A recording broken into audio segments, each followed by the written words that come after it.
Okay everyone, we've done our scraping, we've scraped the loose paint off, we've done some sanding. You can see some great work has been done on sanding down these pieces. You can see they've taken off some material around here to smooth these edges, which looks fantastic, and you can very clearly see how they've done some sanding along the length of the board to key it and get it ready for paint to go onto it. Now, some other bits we need to look at and talk about is cleaning. So we need to actually clean it off, and we need to use quite an abrasive, a slightly more abrasive cleaner to do that. The traditional one that most people I'm sure will have heard of is sugar soap, which is a slightly caustic solution, but you get more modern ones. There's a brand name called Crud Cutter, which is sort of standard brand name, or this is a HG intensive cleaner, and you just mix this with some hot water, and you wash it on with a sponge, or if it's particularly dirty or grimy, you would use a scrubbing brush to scrub the dirt or the grime. Let it sit and work for a minute to break down that grease, dirt and grime, and then rinse it off with hot fresh water. And the hull of the boat has been done like that, the inside and the outside, and all of these pieces will need doing like that at some point. By removing that layer of grease and having our keyed surface, we now have something which paint can adhere to well. However, now that we've done the scraping and the sanding, it's allowed us to identify parts of the wood that are damaged and need some repairs. So the first thing I want to talk about then for maintenance is, there's a good one, wood hardener. So this is one of the seat posts that sits underneath the seat, between the seat and the king board that runs down the centre line.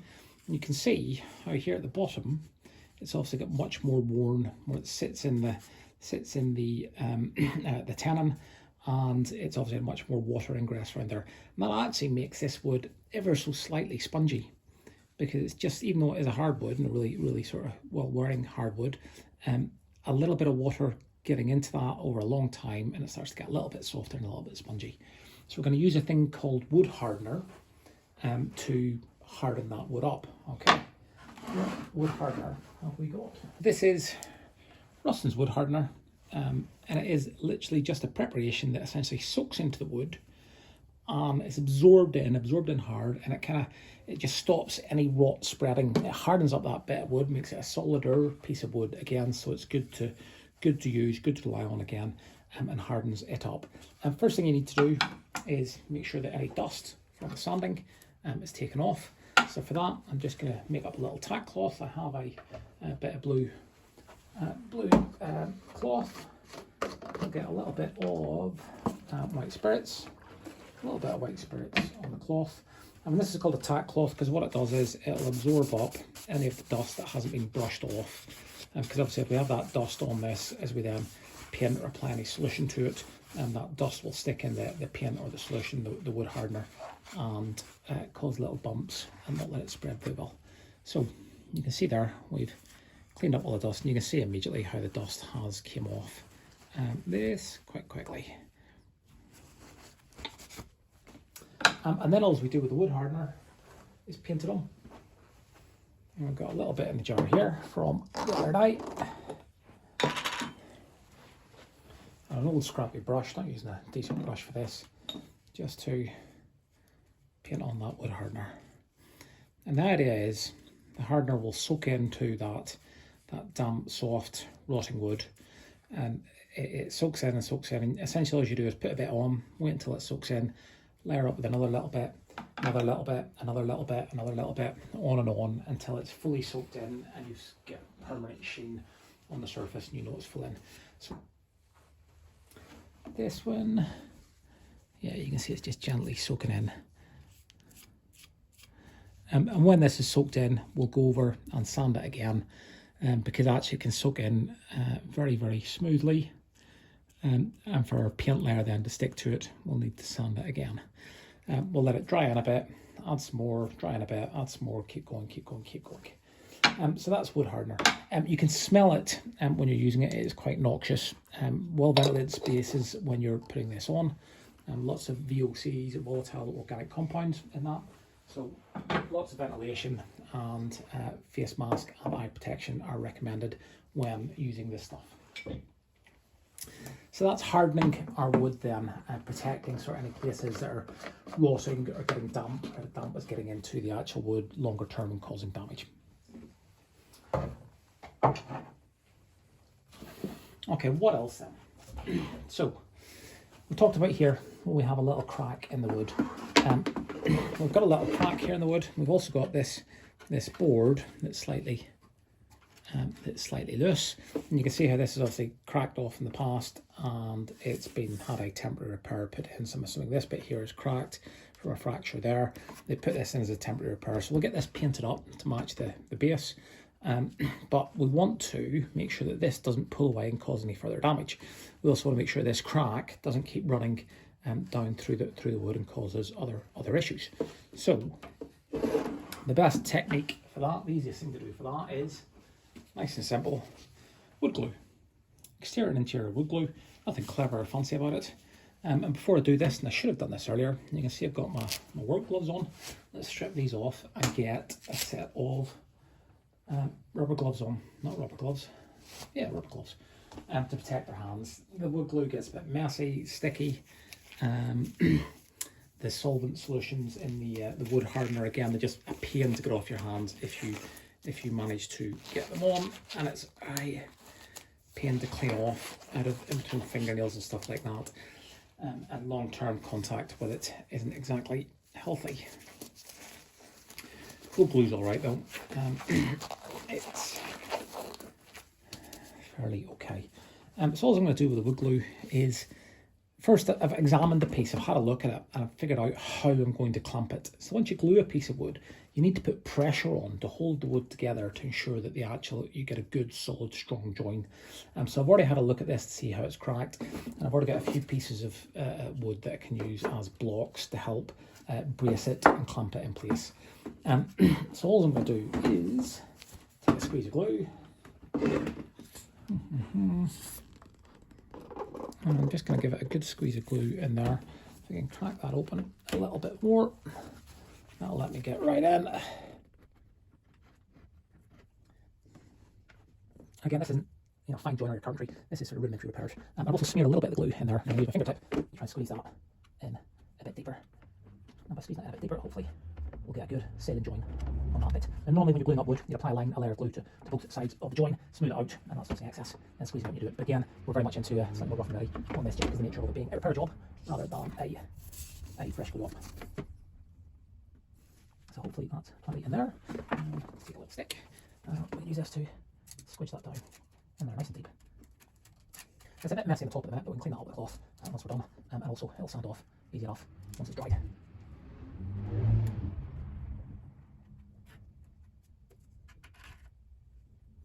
Okay, hopefully that's nicely packed in there. There's another trick you can do with wood glue when you have cracks like this. You can mix wood glue with sawdust. And when you've got cracks like this, generally bigger cracks, mixing it with the sawdust, then allows you to fill that crack, make it look more natural and wood-like whenever it's done.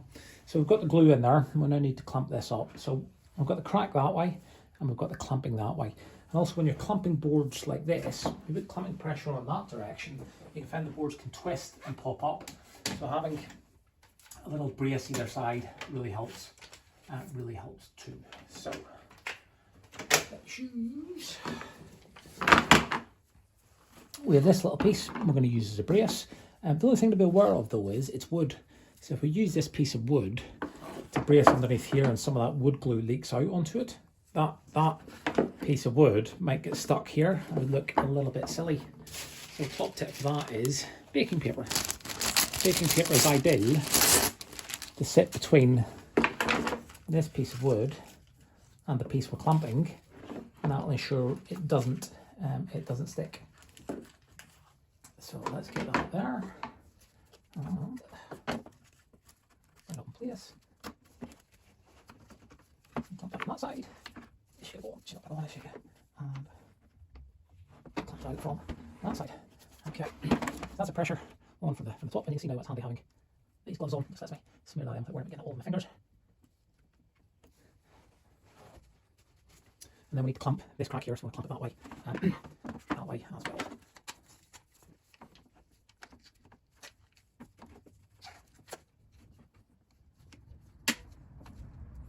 just see that clamping that together, squeezing that together, and squeezing out a little bit more glue from all that. It's excellent, exactly what we wanted.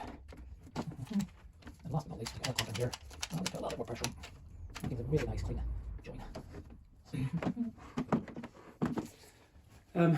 I did mention you could sand most of this off, but the more you can clean off while it's wet, the easier it is to sand down and prepare for painting later on. So it's cleaned off the majority of that, and that's that bit set, glued, ready for curing. These normally take 12 hours at least to cure properly, 12 to 24 depending what type or brand it is and the temperature and stuff. And to just check the bottle to see how long the curing time is, and I'll leave it for that length of time before taking the clamps off. Just to take you for a little guided tour a second, you can see down here on the, I think this is the king board, you should hopefully just be about to see there was a crack that ran the whole length of this, and Martin did a brilliant job gluing this crack up the whole length, and then you can see where he's had it clamped down. We'll go over and we'll sand that down, and that's just put that back together. That's going to give us plenty more life then out of this board without having to replace it anytime soon. So a great job done on that by Martin. Right, what are we going to do next? Well, we've glued, we've cleaned. We now need to think about filling. Where's my piece we're going to fill? Here we are. Okay, so what can we see here? We get a big long crack, a gouge coming all the way down here. And that's obviously just over time, you know, this bit's popped off, but a bit more pressure on this side, and that's put pressure and led to a crack running up here. And you can see we've been over it already. We've cleaned it out, scored it out, and we've put in the wood hardener, and you can see how it soaks in and soaks in and soaks in. And obviously, because that crack was there, the paint was disrupted, seawater's got in, water's got in, that's soaked into the wood and caused not rot, but just a softness in the wood where the kind of hardwood properties have gone a little bit. So by putting that wood hardener in, that's going to ensure that's impervious to any future cracking, because no matter what we do, it's always still going to be a weak point compared to the sound wood around it, but that protects that sound wood in there. So we don't need to glue this because actually it's probably too big for that, and it's still plenty of structural strength in it. And if we were going to glue it, we'll just get the glue in and clamp it that way. So instead, what we're going to do is fill it with a wood filler. So the first thing to do before you fill anything is to prepare the surface. We've already done quite a lot of preparation in this. I need to perhaps do just a tad more. And that's purely because the wood hardener is dried in place. So the first thing is going through and just using the edge of the scraper, ensure it's scraped out. And any loose bits are cleaned out. We don't want the loose stuff in there. It'll mix in with the filler and weaken the filler, weaken the adhesion between the filler and the material itself.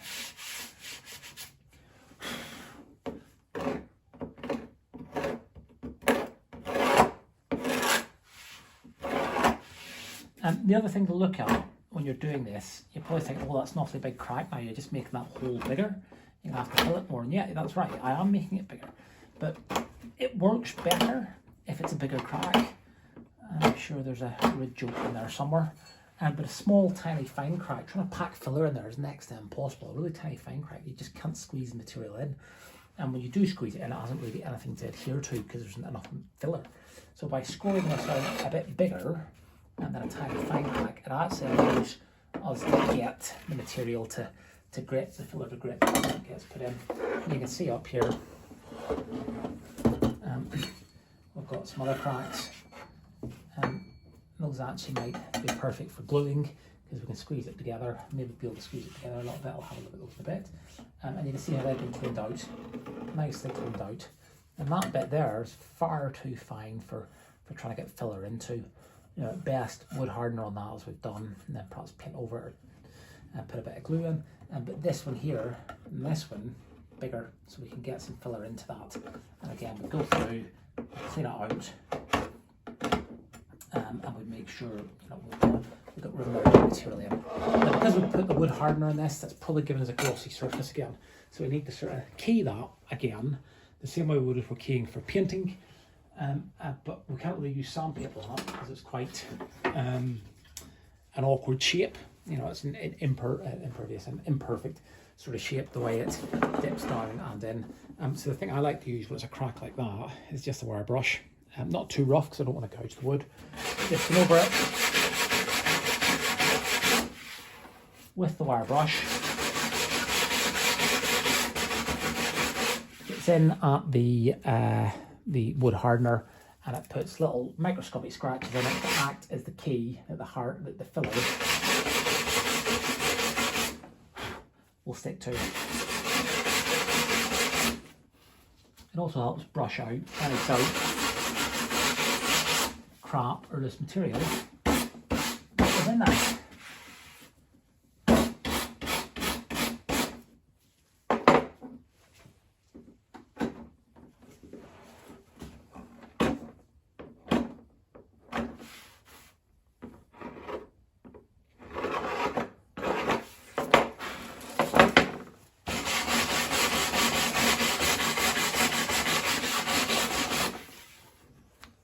Okay, that looks good so far.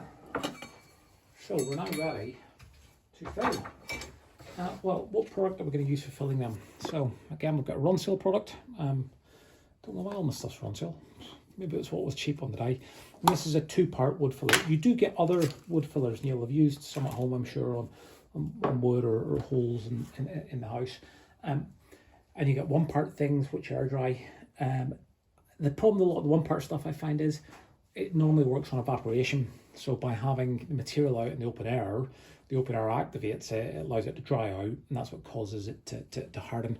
So some of the sort of polyfiller type stuff, you get a squeezy tube kind of thing, stuff like that, it's okay for some purposes. But in a boat where you can have a lot of water, and that's obviously not ideal in any way. So the 2-part systems like this Ronseal product,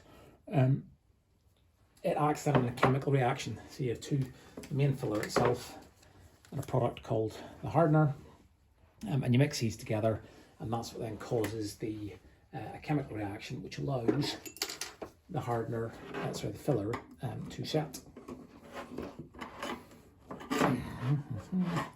So again, this is quite pungent, quite high VOC, volatile organic chemical compounds, the solvent base. So just please think about, if you're doing a lot of this, keeping the space well aired, and also ensuring that you have gloves on, eye protection, face mask if needs be. You do have a little filling knife that comes with it, which is perfectly fine, just a little plastic knife for filling that comes with it. But I like to use my my own filling knife. Lovely bit of flex in the blade. You can get lots of it on it and get a nice smooth finish and slightly wider. I also like to mix it up on a little board, which make sure is clean. This is a mixing board, just an old sheet of MDF that you can mix stuff on when you need a large amount of material. It gives the instructions on the packet for the quantities to mix. It's normally a golf ball sized amount to a pea sized amount of hardener. And again, the hardener that chemical reaction that allows it to set will happen at different rates depending on the temperature and humidity and stuff like that, and the amount you put in. I've got a tendency of putting too much hardener in, and it hardens up really quickly, which obviously isn't good. Get that lid on straight away once you've got the bit out you need, so you don't get any dust or crap in there, and get all that stuff put away. That'll keep that good for later. Yeah, so if it hardens up too quickly, you don't have any working time where you can actually use an amount and use any spare bits you've got to fill other holes or cracks. All I'm doing that is a bit like kneading some bread or mixing some flour or pastry or something. I'm just mixing that material in, the hardener in with the filler itself. A lot of times on the old stuff you used to get, it used to be a red colour in the filler, so you can see once you've got this, that nice pink, it was all mixed in. But this is a white coloured filler, specifically to allow you to fill in stuff like MDF or wood that you painted, painted white on skirting boards and stuff like that, making it easier to cover. You get natural colour fillers too, sort of lighter ones for pine, wood like that, and ones for darker hardwoods. I think I ordered some more, I think I ordered a pine type coloured one, that lighter coloured. And as you can see, I've got all smidged on there, so do make sure to scrape it off, make sure it all gets mixed in together. Again, this is the gloves kind of valuable. This stuff, when you get it on your hands, if it dries, it's a pain, a royal pain to get off. It's worse than silicon sealant. Some gloves on just protect your hands and stops you get any dirt and muck on them. Okay, so I can feel that starting to go a little bit. Once you mix it, as it is starting to harden. You will feel the change in texture as you're working it and using it. As the chemical reaction starts taking place, it starts hardening, and you need to be aware of that as you're working it. So that is probably as well mixed. I can mix it a little bit. wonderful, it's not. And we're going to pick some up on palette knife, and I'm going to pick some up by scraping that towards myself and picking it up like that. I'm going to work my way down this crack, just filling it in like that, putting some pressure on to get the filler in the actual crack itself. By doing it like this, you can see I'm pushing it into the sides. Not pushing it into the sides ensures that it will stick and hold on the sides. Clean a little bit more up. And you'll find with some fillers you need to do it in layers, and this stuff's really good for actually just doing a deep hole quite quickly in one layer if you can get enough adhesion in the hole. But some other fillers are actually need to be sort of put in time over time. You know, one layer can end, then another layer, then another layer.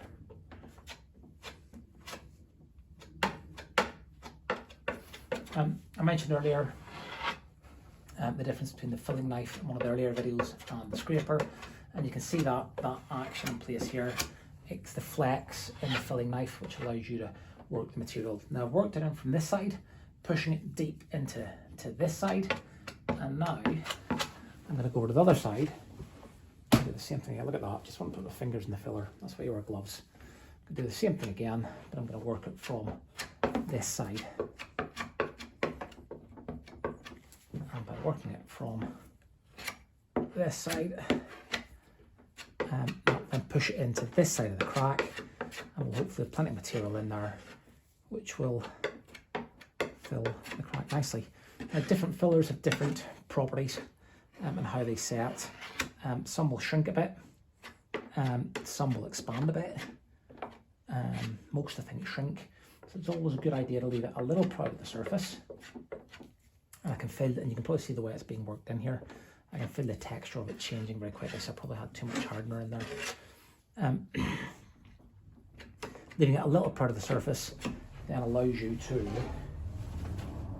sand it down flat and level once you're done. So once we've done, yeah, and you can just see it pulling there already as I try and do that final pull through on it. Yeah, that's starting to go off already. That's quite an ugly finish, to be honest. And always make sure to clean this crap off your tools as quickly as possible once you're done with it, because it's just, well, it hardens, absolute nightmare to deal with.